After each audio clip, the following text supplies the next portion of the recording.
নমস্কার বন্ধুরা, সিরিয়ালের সাতকাহন চ্যানেলে আপনাদের স্বাগত জানাই। চলে এসেছি তারে ধরি ধরি মনে করি সাতকাহন নিয়ে এদিকে তো তিমিরাক্ষ বুড়ো তো খুব মন্ত্রতন্ত্র পড়ছে, আর ওই পাত্রটাতে দেখছে যে গোরা আসছে। তখন ভাবছে যে এইবারে তো গোরাকে তো আটকাতে হবে। তখন বলছে, এই অন্ধকারের দেবতা, মানে যত সব পিচাস সবগুলোকে ডাকছে আর বলছে যে গোরার পথে বাধা সৃষ্টি করো। গোরা যখন দৌড়ে দৌড়ে আসছে তখন দেখছে নিচে মাটি চিরে পুরো আগুন বেরোচ্ছে ওর পথ রোধ করবার জন্যে। পাতাল চিরে আগুন, মানে চারিদিকে আগুন। গোরা তখন থমকে গেল, বলছে, হে প্রভু, আমি কি করে যাব? প্রভু তুমি উপায় করো, প্রভু কিছু করো, অদিতিয়াকে আমি বাঁচাতেই হবে। হ্যাঁ, এই পাতাল চিরে কী করে যাব? গোরা চিন্তা করছে। তারপরে গোরা ভাবছে, ও ঠিক আছে, বলছে, প্রভু শক্তি দাও, প্রভু শক্তি দাও। একটা গাছকে উপড়াতে লাগলো গোরা। গাছটাকে প্রাণপণ চেষ্টা করে গোরা উপড়ে ফেলে তারপরে ওই যেখানে পাতাল চিরে আগুন জ্বলছিল, পাতালগুলোর নিচে আগুন, যেটা আগুনের মতন রাস্তা আগুন হয়ে গেছিলো, সেইটার উপরে পুলের মতন বানালো। তারপরে গোরা হরে কৃষ্ণ কৃষ্ণ কৃষ্ণ হরে হরে, হরে রাম করতে করতে আস্তে আস্তে ওই গাছটাতে পা দিয়ে ওই আগুনের আগুনের স্রোতটাকে পার করলো। তখন আবার দৌড়ছে গোরা, দেখতে পাচ্ছে, বলছে, গোরা চাঁদকে খুব খুশি হচ্ছিল তিমিরাক্ষ, গোরা চাঁদকে আমি আটকে দিয়েছি। আর এদিকে গোরা চাঁদ আসছে শুনে অদিতিয়াও খুশি যে এইবার আমাকে গোরা চাঁদ আমাকে বাঁচাবে, জিজি বাঁচাবে। আর এদিকে বুড়ো খুশি মানাচ্ছিল যে গোরা চাঁদ তো আটকে গেল, আবার তো আসতে পারবে না। তারপরে আবার পাত্রটাতে দেখা যাচ্ছে গোরা চাঁদ আসছেই। তখন বলছে, হ্যাঁ, এটা কি হলো মহাপ্রভু, তুমি আমার সাথে জিততে পারো না। আজ আমি অন্ধকারের রাজার মুখের গ্রাস কাটতে দেব না কাউকে, আমি একটা করবই, আজকে আমি এই শয়তানকে প্রসাদ দেবই। এই করে চিল্লাতে লাগলো খুব। তারপরে, হে নাগলোকের দেবতারা, হে নাগলোক, তোমরা আমার কথা শুনছো, তোমরা গোরাচাঁদের পথে বাধা সৃষ্টি করো। গোরা যখন আসছে, পরে একটা গুফার মতন দেখছে, গুফারটাতে দুদিকে মশাল জ্বলছে। গোরা বলছে, নিশ্চয়ই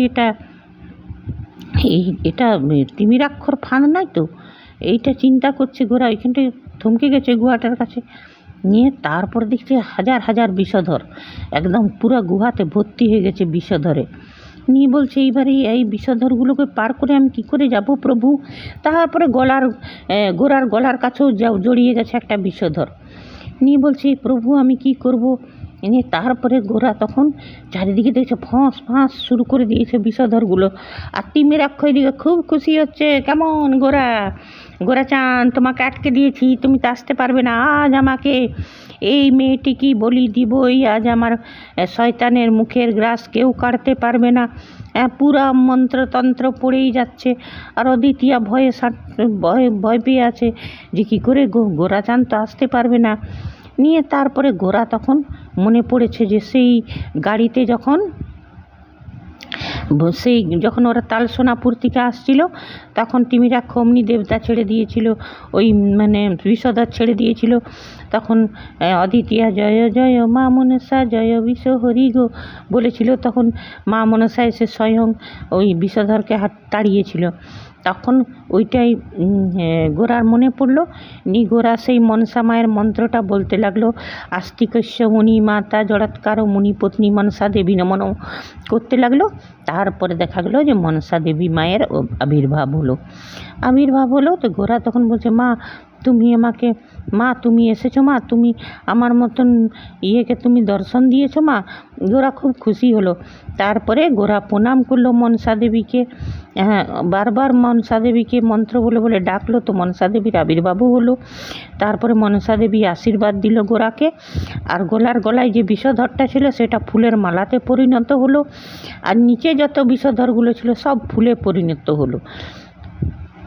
গোরা মা মনসা দেবীকে প্রণাম করে, মা মনসা দেবীর ধন্যবাদ করে, আর মা মনসা দেবী তারপর অন্তর্ধান হয়ে গেলেন। আর গোরাও নিজের রাস্তায় এগোতে লাগলো। দৌড়েতে আস্তে আস্তে গোরা পড়ে গেল ধাক্কা লেগে। দেখছে অদিতিয়া করে ডাকলো, দেখছে বসে আছে। আর এইবারে ওকে পড়ে গেল গোরা। তারপরে কোনো রকমে গোরা উঠে দাঁড়ালো। গাছটা ধরে নিয়ে দাঁড়িয়েছে গোরা। তো দেখছে এইবারে তিমিরাক্ষ আর চাঁদটাকে একদম ঢেকে দিয়েছে, চাঁদের আলো আর নেই, কালো কালো ধোঁয়াতে চাঁদ ঢেকে যাচ্ছে। আর এই সময় তিমিরাক্ষ খড়গটা উঠিয়েছে, এইবারে অদিতিয়াকে মারবে। আর সেই সময় গোরা এসে নিয়ে এক লাত মেরেছে তিমিরাক্ষকে। তিমিরাক্ষ ধপ করে পড়ে গেছে। নিয়ে তারপরে তো শুরু হয়ে গেল যুদ্ধ।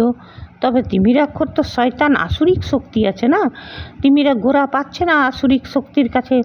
বলছে, দেখো মহাপ্রভু, দেখো তোমার ভক্তকে মেয়েটাকে না আজ আমি তোমাকেই বলি দেব করে খাড়া নিয়ে দুজনাকেই গলি দিতে যাচ্ছে। আর গোরা সরিয়ে সরিয়ে যাচ্ছে, হেঁটে হেঁটে যাচ্ছে।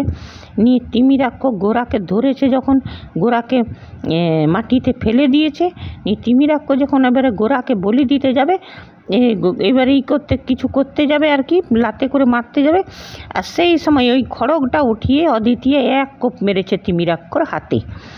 আর তিমিরাক্ষ তখন তিলমিলিয়ে উঠেছে করে, আবার মা কালী রূপ ধারণ করে অদিতিয়া দাঁড়িয়ে আছে। নিয়ে তিমিরাক্ষ তখন আর কি করবে, একটা ছাই ভস্য নিয়ে ফু করে দিল, আর চারিদিকে ধোঁয়াতে ভর্তি হয়ে গেল, আর পালালো তিমিরাক্ষ পালালো। তারপরে গোড়া তাড়াতে অদিতিয়া পড়ে গেল ওই ইটাতে অজ্ঞান হয়ে, মানে নিচে পড়ে গেল আর কি ওই ধোঁয়াটার জন্যে। নিয়ে গোড়া তাড়াতাড়ি ওকে ধরলো, নিয়ে ধরে বসালো। বলছে, অদিতিয়া তুমি ঠিক আছো? বলছে, জি আমার মন বলছিল যে আপনি ঠিক আসবেন। বলছে, আমার মনে আছে জি, আপনি যখন ওই রাজবাড়িটাতে যখন আমি বন্দি ছিলাম তখনও আপনি এসেছিলেন আমাকে বাঁচাতে। তারপর তো অজ্ঞান হয়ে গেছিলাম, তারপর তো এই শয়তানটা আমাকে এইখানে নিয়ে এসেছিলো। বলছে, এই তো মার্ডার করে দিত আমার। হ্যাঁ, আর যখন তিমিরাক্ষ যখন ওকে বলে দিবার জন্য, তখন বলছে, আমি এমনিভাবে মার্ডার হয়ে যেতে পারি না। তারপরে অদিতিয়া নিজের মাকে মনে পড়েছিল যে আমি মরে গিয়ে কি মায়ের কাছে যাব। তার বলছে, না এমনিভাবে তো আমার মার্ডার হতে পারে না। গোরাচাঁদ আপনি কোথায় আমাকে বাঁচান, এসব কথাগুলো বলছিল।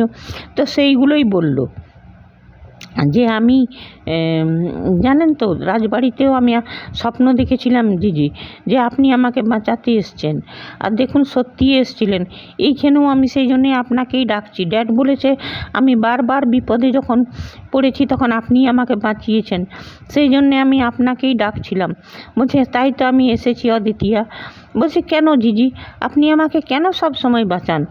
বলছে, মহাপ্রভু আমাকে দায়িত্ব দিয়েছে আদিতিয়া আপনার রক্ষা করার। তো বলছে, মহাপ্রভু কেন দায়িত্ব দিয়েছে? ওরা আর কিছু বললো না।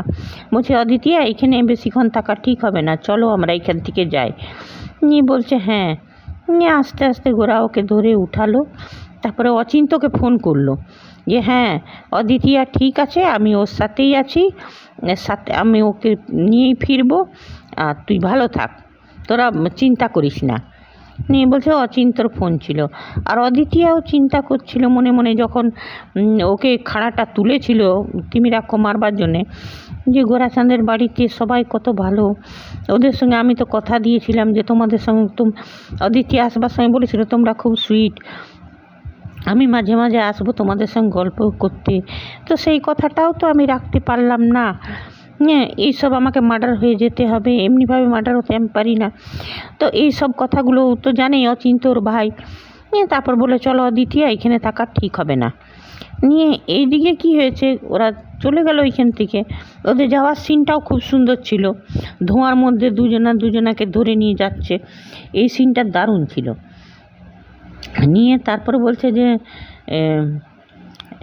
এদিকে দেখা যাচ্ছে যে অদিতিয়াদের বাড়িতে পুলস্ত আর ওই শালিনী আর ওই হিয়া পুরা কান ভরছে যে জানেন তো আঙ্কেল, মনে হচ্ছে ওই গোড়াই ওকে মেরে ফেলেছে, ওই গোড়াই নিয়ে গেছে লক আপ ভেঙে, আপনি তো শুনলেন লক আপ ভেঙে গোড়া চলে গেছে। কিন্তু চুপ করে আছে, ওর বাবা কিছু বলছে না। ওই গোরা ওকে লক আপ ভেঙে অদিতিয়াকে নিয়ে চলে গেছে। জানেন তো আঙ্কেল, আমার মনে হচ্ছে গোরাই ওকে মেরে ফেলেছে। আর সেই সময় গোরা এসেছে, ঢুকেছে। নিয়ে তারপর বলছে, দেখলেন তো আমি বলেছিলাম না গোরা মেরে ফেলেছে। আর বলছে, অপুলস্ত তুমি চুপ করো। আর গোরা তখন এসে ধরেছে পুলস্তকে ধরেছে, আর গোরার যেটা অ্যাকশন সেটাই করলো। পুলস্তর গলা ধরে উপরে উঠিয়ে দিল। ওরা পুলস্ত বলছে, পুলস্ত মিথ্যা কথা বলছিল, তো গোরার তো মিথ্যা কথা সহ্য হয় না। পুলস্তর গলা ধরে পুলস্তকে উপর দিকে চাপিয়ে দিল। আর এদিকে শালিনী হিয়া সব ছটপট করতে লাগলো, এই তুমি কী করছো কী করছো। এদিকে ওর বাবাও বলছে পুলস্তকে ছেড়ে দাও ছেড়ে দাও, আর ও ছাড়বে না, গোরা তো ছাড়বে না, গোরার তো পুরা রাগ। ও তো জানে যে পুলস্ত এসব মাঝে তিমিরাক্ষ বলো এই বলো সব পুলস্তর কারসাজি নিয়ে। তারপর লাস্টে দেখা গেলো অদিতিয়া এলো, নিয়ে বলছে দিতি তুই, হ্যাঁ এই তো বেঁচে আছে। আর হ্যাঁ ততক্ষণে হিয়া আর ওর মা কিন্তু সমানে হাওয়া ভরছিল অদিতিয়ার বাবাকে, যে সুশোভন চ্যাটার্জিকে কি মেরে ফেলেছে গোরা, আর ওইদিকে পুলস্তকে মারতে এসছে। নিয়ে যখন অদিতিয়া ঘরে এসছে তখন বলছে দিতি তুই বেঁচে আছিস। ওর মা বাবাও খুব খুশি হয়ে গেল, বলছে কি হয়েছে ছেড়ে দাও গোরাচান ছেড়ে দাও পুলস্তকে। সবাই মিলে বলতে লাগলো ছেড়ে দাও পুলস্তকে। নিয়ে তারপরে না গোরা কোনো রকমে ওকে ছেড়ে দিল, ধাপাস করে পড়লো। তখন বলছিল যে জানো ড্যাড, আমি যখন ওই রাজবাড়িটাতে ছিলাম আমাকে আজ গোরাচাঁদ গোস্বামী দুবার বাঁচিয়েছে। আমি যখন রাজবাড়িতেই ছিলাম তখনও উনি আমাকে বাঁচালেন, আর তারপরের ঘটনা তো ওই শয়তানটার কাপালিকের কপালে পড়েছিলাম সেখানেও বাঁচালো।